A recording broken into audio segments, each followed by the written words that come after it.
Bueno, sí, o sea, ya la semana pasada empezó por lo menos en varias ciudades de Estados Unidos, en Inglaterra, en Bélgica y en varias ciudades europeas, incluso en África, a atacarse algunas de las estatuas y símbolos coloniales más representativos. Digamos, muchos de los países europeos tienen un pasado colonial tremendo y la otra vez conversábamos un poco, ¿no? O sea, es imposible pensar el problema del racismo sin asociarlo a ese pasado colonial y a esa barbarie que generaron muchos de los imperios como el inglés, como el belga, etcétera, en África, digamos, la mano de obra esclava que luego se transformó, digamos, en la clase trabajadora, pero que dio origen, digamos, a esas diferencias raciales, no se entiende sin ese colonialismo. Entonces yo hoy les quería comentar dos o tres historias, digamos, de quiénes son algunos de estos personajes para entender un poco por qué tanta bronca con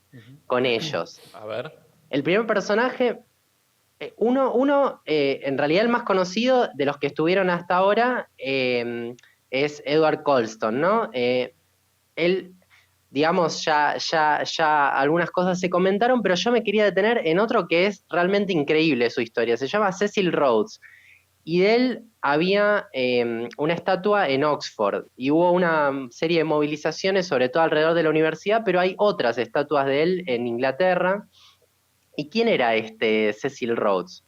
Bueno, al parecer, hacia 1870, imagínense, 1870, Inglaterra, situación, los grandes imperios europeos se empiezan a repartir hacia África, es decir, así como si fuera el patio trasero de su casa, hacen acuerdos, se empiezan a dividir las distintas zonas para colonizarla y para someterla. Bueno, Cecil Rhodes, un inglés, tenía más o menos 18 años, viaja hasta Sudáfrica a una plantación algodonera de su hermano y empieza ahí a forjar un pequeño imperio de explotación de diamantes. La zona toda, sobre todo en el sur de África, encuentra varias vetas para explotar diamante y crea una empresa que se llama De Beers. El dato que encontré que me resultó muy interesante para pensar la continuidad de estos problemas es que esa empresa De Beers, que en 1870 controlaba el 90% de la explotación de diamantes en África, en la actualidad sigue explotando el 40% y hasta una década antes era el monopolio mundial. Es decir, después de 140 años, esa empresa que había fundado Cecil Rhodes continuaba. Ahora, ¿de qué manera hacía esta explotación? Bueno, él tenía una idea que era para mí muy representativa de este colonialismo salvaje en África. La idea de Cecil Rhodes era que había que construir un ferrocarril que conectara la ciudad del Cabo, en lo que hoy sería Sudáfrica, hasta el Cairo. O sea, atravesar todo África con un ferrocarril para después atravesar las materias primas que iban sacando de esos lugares y llevarlas a Inglaterra. Bueno, obviamente la corona británica le dio vía libre a Cecil Rhodes para hacer lo que quisiera. Es decir, que para fundar sus empresas contaba también con mercenarios que iban haciendo las guerras, iban arrasando a las poblaciones en cada uno de esos lugares, y él además, como por sus servicios a la corona británica, iba fundando lugares e incluso fundó una zona que se empezó a llamar Rhodesia, es decir, un país entero llamado Rhodesia, en homenaje a él mismo, digamos, a Cecil Rhodes, que hoy es lo que actualmente es Zambia, eh, eh, Zambia y Tanzania, si no me equivoco. Es decir, por otra parte, en muchos de esos lugares él se iba autoproclamando primer ministro, diputado, sobre todo en la ciudad del Cabo, y tenía una idea que hay una frase que la representa muy bien que decía: somos la primera raza del mundo. Se refería a los blancos y a los ingleses en particular. Y cuanto más espacio ocupemos en el mundo, mejor será la raza humana. Es decir, esta persona era una de las que estaba representada en una estatua en Oxford. Así que imagínense de dónde viene la bronca. Pinta un poco entero, ¿no? También de cómo fue, cómo era parte de cómo se mueve el Imperio Británico, cómo se movía el Imperio Británico y también para pensar hoy, ¿no? Cómo se mueve.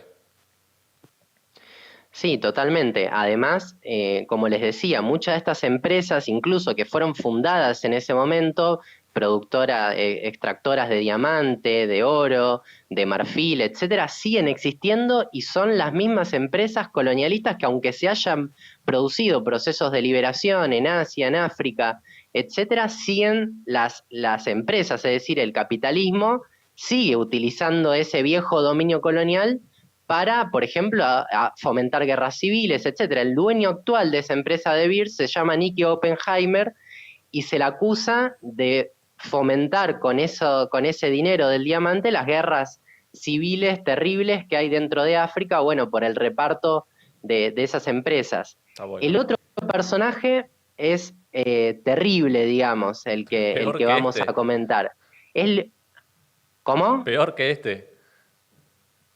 Peor que este todavía, porque yo dije, vamos a encontrar uno peor que Cecil Rhodes, sí, hay otro, va, no sé, después dígame ustedes qué les parece. Leopoldo II de Bélgica, porque en Bélgica también empezaron a haber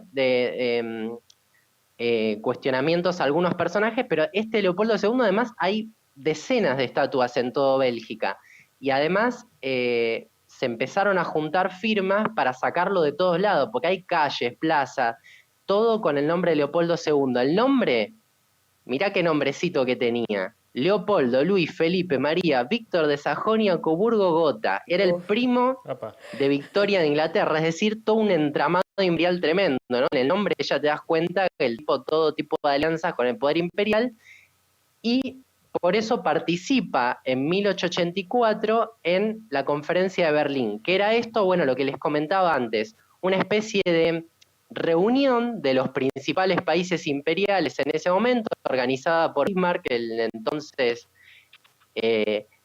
alemán, y le otorgan a Leopoldo II el actual territorio del Congo. Ahora, ¿qué quiero decir con que le otorgan a él? Se lo otorgan efectivamente a él, es decir, él era el rey, pero no es un territorio que queda para Bélgica, sino que era un territorio personal, como si fuera una casa quinta, digamos, de Leopoldo II. Es decir, era una propiedad privada de él, como si fuera una casa de Un campo de country. 2.300.000 kilómetros cuadrados. Exacto. Un country que, obviamente, para que se den una idea, el Congo es la mitad de lo que es Europa Occidental de tamaño. Era un country de ese tamaño para Leopoldo II y que obviamente lo empieza a explotar a su interés personal, y era una zona muy rica en caucho. Imagínense, fines del siglo XIX, el caucho empieza a servir para fabricar ruedas, que después obviamente va a pegar un salto con la fabricación de automóviles, Claro. es decir, se vuelve un lugar de explotación muy importante. Entonces, empieza a organizar su pequeño imperio personal en ese lugar y realiza un verdadero genocidio. Si queremos hablar de racismo, un hecho fundamental es el genocidio en el Congo. 10 millones de congoleños asesinó Leopoldo II. Fue una de las principales, digamos, matanzas a mansalva, con el visto bueno del resto de los imperios coloniales en ese momento, ¿no? Que no dijeron nada y que además le seguían concediendo la tierra. Pero en Para Bélgica que está se den una lleno de idea de la estatuas de ese barbaridad que... señor. En Bélgica está lleno de estatuas de ese señor, y para colmo, en Bélgica, ustedes saben, todavía sigue existiendo la monarquía. Y los palacios, las riquezas de esa monarquía que sigue existiendo en Bélgica, fueron en gran parte construidas con la riqueza que se extrajo del Congo en ese momento y que nunca devolvió la corona. Es decir, incluso aunque demagógicamente ahora digan que quieren retirar algunas estatuas o rever el tema de la historia, la plata ni la corona le dan marcha atrás, digamos, a pesar de que gran parte de las riquezas de los grandes millonarios belgas se fundaron en ese momento. Un solo dato para que se den una idea de la barbaridad que significaba esta conquista. Como no querían, digamos, hacer matanzas a mansalva, lo que había ordenado para que no quedaran pruebas de eso, lo que Leopoldo II había ordenado era que como gesto humanitario, cuando tenían que castigar a los esclavos negros que estaban en su territorio, les cortaran las muñecas. Es decir, como gesto humanitario, ¿no? Y entonces se empezó, había tantas, digamos, manos cortadas en el Congo que se empezaron a utilizar como valor, como signo de riqueza y de, digamos, Se acumulaban. y de cuántas posesiones esclavos tenía cada uno. Terrible. Es decir, una atrocidad tras otra. Y para que se den también una idea de la continuidad de esto, en 1908, después de que ya empezaba a ser bastante descarado todo esto que estaba pasando, Leopoldo II devuelve, entre comillas, las tierras del Congo al Estado belga.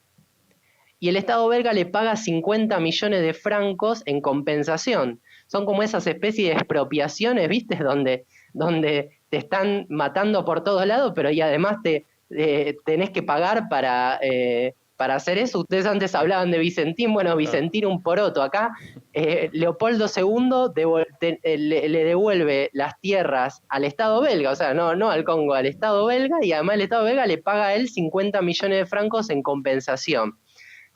Así que, digamos, la bronca está totalmente justificada. Estos son símbolos del poder colonial que después se mantuvo en el tiempo y que son reivindicados, en definitiva, por los estados, digamos. Ningún estado, ni los supuestos progresistas que gobernaron en esos países, ni nadie cuestionó estos símbolos del poder ni su legado, ¿no? Mucho menos esas empresas, claro. Bueno, Gaby, pero no todas las estatuas son de esta clase de gente que hoy están, afortunadamente, están rodando ahí por las calles de Europa. No, totalmente. Por eso un ejemplo por la positiva o digamos mostrando otra idea es una foto que empezó a circular un poco en estos días, que es la estatua de Lenin que está en Seattle. Tiene una historia La verdad rara, que la ¿no? De cómo historia llegó ahí la estatua. Yo el otro día subí la foto, hay una que está es una, también con la movilización de mucha gente, bueno, en Seattle que venimos charlando un poco, todas las movilizaciones juveniles que hay, la tradición de lucha que tiene, pero esa estatua tiene una historia particular de cómo terminó ahí. Sí, al parecer la estatua la iban la inauguraron en 1988 en Checoslovaquia, en lo que antiguamente era Checoslovaquia. Al parecer, bueno, un año después comienza un proceso tanto de cuestionamiento a lo que era la burocracia soviética en ese momento, pero también un proceso de restauración capitalista en todo ese territorio, y muchas de las estatuas que en ese momento representaban bueno, a la vulgación, si se quiere, de lo que era el pasado, la historia soviética, ¿no? Porque era una forma de vulgarizar un poco el legado de Lenin, toda la tergiversación que hizo el estalinismo. Bueno, como parte de esa restauración se derribaron muchas de esas estatuas, y la estatua de Lenin que estaba ahí en Checoslovaquia quedó abandonado en un depósito de chatarra. Al parecer un tal Carpentier, que era un estadounidense que estaba en ese momento allí, lo encuentra, lo compra al monumento para regresar, no para regresarlo, para llevarlo a Estados Unidos como una forma, digamos, de conservar la estatua. Lo lleva finalmente a Seattle y, bueno, esta persona muere un tiempo después y la estatua quedó, digamos, frente a una serie de restaurantes como en un lugar así de paseos, y nunca se terminó de resolver mucho su situación legal, digamos. Nadie se hizo mucho cargo de quién pertenecía, pero de todas maneras se transformó en un símbolo de la ciudad y sobre todo de los que están a favor y en contra de la imagen, ¿no? Por un lado, muchos jóvenes y muchas manifestaciones más vinculadas con los reclamos sociales, bueno, ahora con lo de Black Lives Matter, etcétera, lo tomaron como una referencia, como un lugar de protesta, etcétera, y por otro lado también hubo reclamos derechistas, ¿no? Y anticomunistas que escracharon muchas veces la estatua, etcétera. Bueno, cuestión que hoy nosotros venimos hace ya un viendo cómo las ideas incluso del socialismo empiezan a tomar otra dimensión en Estados Unidos, o por lo menos un sector de la juventud se vuelve a acercar a las ideas del socialismo, entonces no es casualidad, digamos, que esta imagen y que esta estatua vuelva a circular, digamos, como una referencia en este momento. Bueno, Gaby, muy completa la columna. Está bueno ir conociendo un poco la historia de los próceres, ¿no? De estos, también de muchos países cuando se habla, no, bueno, acá vienen los capitales internacionales, hay que abrirle la puerta a los inversores, etcétera. Bueno, se ve un poco también los pilares, ¿no? Del desarrollo del capitalismo, especialmente en Europa en este caso. Acá Gabriela nos escribe la foto de la estatua de Lenin con gente en Seattle fue del 2017, es esa la foto que hablábamos, con mucha gente también, ahí todos sentados alrededor. Bueno, una linda imagen que, bueno, esperemos que augure algo para el futuro con estas nuevas movilizaciones. Estamos en contacto, Gaby, para la semana que viene, seguro. Totalmente, dale. Bueno, un saludo para todos. Muy buena la columna, un abrazo.